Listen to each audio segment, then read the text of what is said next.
হরে কৃষ্ণা। মহাবিষ্ণু চ্যানেলের সমস্ত দর্শক বন্ধুদের স্বাগত। আমি সৈকত ব্যানার্জি, হরোস্কোপ অ্যানালিস্ট, আবারও আপনাদের কাছে চলে এসেছি অ্যাস্ট্রোলজি নিয়ে কিছু তথ্য শেয়ার করতে। আগের দিন আমি আমার চ্যানেল মহাবিষ্ণুতে যে রাশিটি নিয়ে আলোচনা করেছিলাম সেটি ছিল কন্যা রাশি। কন্যা রাশি নিয়ে বিস্তারিত আলোচনা করেছিলাম।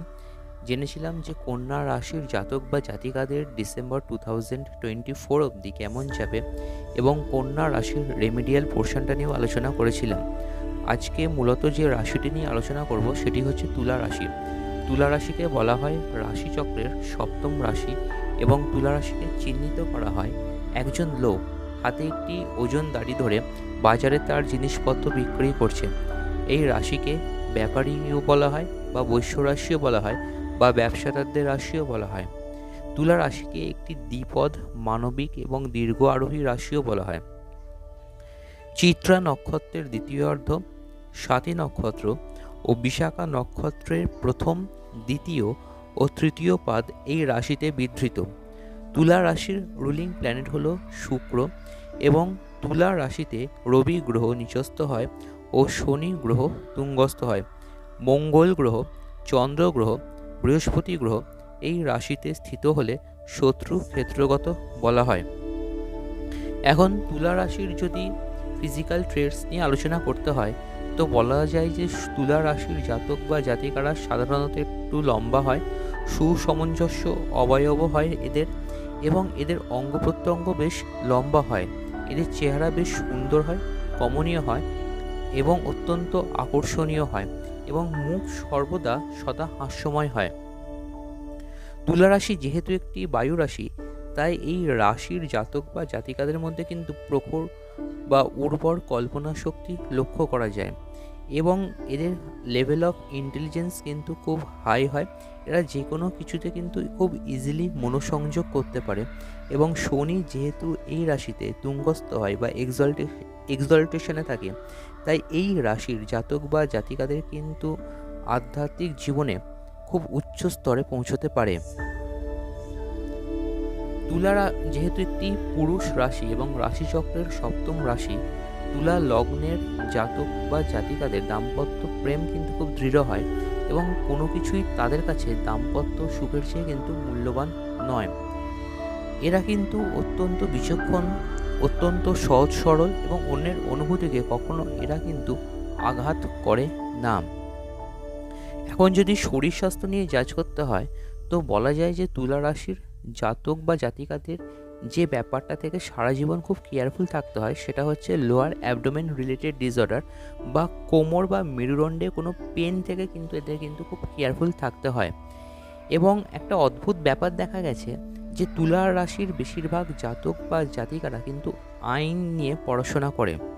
এদের যদি সাংসারিক পরিবেশ জাজ করতে হয় তো বলা যায় এদের কিন্তু বেশ সুখী সাংসারিক জীবন হয়, এবং এদের কিন্তু বাড়ি ঘরদোর খুব সুন্দরভাবে সাজানো থাকে, এবং বিলাসিতার সমস্ত কিছু উপকরণ কিন্তু এদের বাড়িতে থাকে।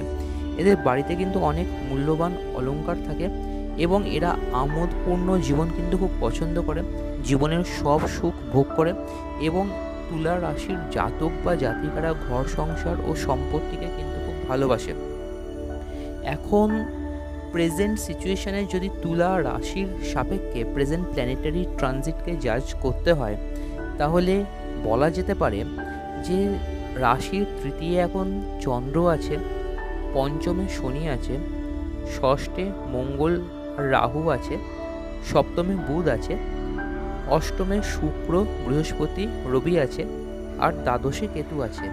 তো লগ্নপতি যেহেতু এখন অষ্টম ভাবে রয়েছে, এবং অষ্টম ভাবে যেহেতু কম্বাসনে রয়েছে বা দগ্ধ হয়ে গেছে, তাই ডিসেম্বর 2024 অবধি তুলা রাশির জাতক বা জাতিকাদের লোয়ার অ্যাবডোমেন রিলেটেড কোনো ডিসঅর্ডার থেকে খুব কেয়ারফুল থাকতে হবে।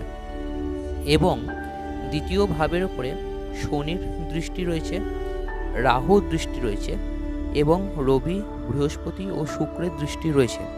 তাই তুলা রাশির জাতক বা জাতিকাদের হ্যান্ড কিংবা শোল্ডার রিলেটেড কোনো ইনজুরি থেকে কেয়ারফুল থাকতে হবে, এবং আত্মীয় স্বজনদের সাথে সম্পর্ক নিয়ে খুব কেয়ারফুল থাকতে হবে।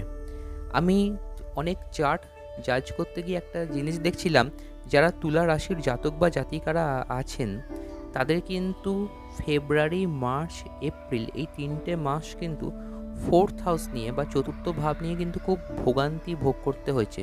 চতুর্থ ভাব থেকে তো গৃহ, বাড়ি, সুখ, শান্তি, সমৃদ্ধি জাজ করতে হয়। চতুর্থ ভাব থেকে পারিবারিক পরিবেশ জাজ করতে হয়। চতুর্থ ভাব থেকে মাতৃস্থান জাজ করতে হয়। তাই তুলা রাশির জাতক বা জাতিকাদের কিন্তু ফেব্রুয়ারি, মার্চ, এপ্রিল এই 3 মাস কিন্তু মাতৃস্থান ঠিকঠাক অবস্থায় ছিল না, এবং চতুর্থ ভাব থেকে যেহেতু প্রপার্টি জাজ করতে হয় তাই এদের কিন্তু প্রপার্টি রিলেটেড কিছু ডিসপিউট অ্যারাইজ করেছিল। সেই ডিসপিউট বা যে প্রবলেমগুলো অ্যারাইজ করেছিল চতুর্থ ভাব রিলেটেড, সেটা কিন্তু এই মুহূর্তে অনেকটা নালিফাই হয়ে গেছে।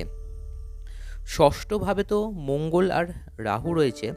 তো তুলা রাশির জাতক বা জাতিকাদের যে বিষয়টি থেকে সব থেকে কেয়ারফুল থাকতে হবে সেটা হচ্ছে লিটিগেশন রিলেটেড কোনো প্রবলেম থেকে কেয়ারফুল থাকতে হবে, লোন রিলেটেড কোনো ব্যাপার থেকে কেয়ারফুল থাকতে হবে। তুলা রাশির জাতক বা জাতিকাদের মামার হেলথ নিয়ে খুব কেয়ারফুল থাকতে হবে। আর যেটা সব থেকে মেন ব্যাপার হলো জুন 2 অনওয়ার্ডস সপ্তমভাবে কিন্তু মঙ্গলের ট্রানজিট রয়েছে, এবং মঙ্গল যবে মেষ রাশিতে ট্রানজিট করছে ঠিক তখন থেকে মঙ্গল তার চতুর্থ দৃষ্টি কিন্তু দশম ভাবকে দিচ্ছে। শুধু তাই নয়, দশম ভাবের ওপরে কিন্তু রাহুরও দৃষ্টি রয়েছে। দশম ভাব থেকে যেহেতু কর্মস্থান জাজ করতে হয়, তো বলা যেতে পারে যে তুলা রাশির জাতক বা জাতিকাদের কিন্তু চেঞ্জ অফ প্রফেশন হওয়ার একটা সম্ভাবনা রয়েছে। এবং ডিসেম্বর 2024 অবধি তুলা রাশির জাতক বা জাতিকাদের যশ, খ্যাতি বা প্রতিপত্তি নিয়ে খুব কেয়ারফুল থাকতে হবে, যেহেতু দশমভাবে ডিস্টারবেন্স রয়েছে। অষ্টমভাবে তো বৃহস্পতি, রবি আর শুক্র রয়েছে, তাই তুলা রাশির জাতক বা জাতিকাদের লোয়ার অ্যাবডোমেন রিলেটেড কোনো প্রবলেম থেকে কেয়ারফুল থাকতে হবে। আর নবম ভাবের রুলিং লর্ড বুধ এখন সপ্তমে রয়েছে, তাই তুলা রাশির জাতক বা জাতিকাদের কিন্তু এখন যেটা হতে পারে সেটা হচ্ছে বিদেশি কোনো ভাষা শেখার প্রতি একটা ইনক্লিনেশন কাজ করতে পারে। এখন রেমিডিয়াল পোর্শনটাকে নিয়ে যদি আলোচনা করতে হয় তো বলতে পারি তুলা রাশির জাতক বা জাতিকারা যেটা করতে পারেন সেটা হচ্ছে আপাতত একটি হোয়াইট জারকন মিডিল ফিঙ্গার বা লিটল ফিঙ্গারে ধারণ করতে পারেন, এবং সেই স্টোনটির মাপ হতে হবে 5 থেকে 6 রতি। 5 থেকে 6 রতি জারকন যদি আপনারা মিডিল ফিঙ্গার বা লিটল ফিঙ্গারের রূপো দিয়ে ধারণ করেন তাতে কিন্তু নেগেটিভ এফেক্ট অনেকটাই কমে যাবে বা নালিফাই হয়ে যাবে। অথবা যদি আপনাদের সম্ভব হয় তাহলে আপনারা একটি হিরে বা ডায়মন্ডও ধারণ করতে পারেন 55 থেকে 60 সেন্ট মিডিল ফিঙ্গারে, তাতেও কিন্তু আপনারা যথেষ্ট ভালো কাজ পাবেন। যদি মন্ত্রের দিক দিয়ে বলতে হয় তো বলতে পারি তুলা রাশির জাতক বা জাতিকারা রেগুলার মা ভুবনেশ্বরীর বীজ মন্ত্র জপ করতে পারেন। মন্ত্রটি আমি শেয়ার করে দিই। ওং হ্রিং শ্রিং ক্লিং ভুবনেশ্বর্যই নমঃ। আবার বলছি, ওং হ্রিং শ্রিং ক্লিং ভুবনেশ্বর্যই নমঃ।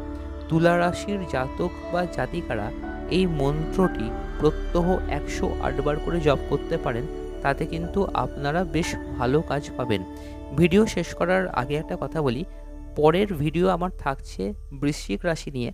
যারা এখনও চ্যানেলটি সাবস্ক্রাইব করেননি অবশ্যই করে চ্যানেলটি সাবস্ক্রাইব করুন এবং বেল আইকনটি প্রেস করুন, যাতে করে আপনারা নিয়মিত নোটিফিকেশান পেতে থাকেন। ধন্যবাদ।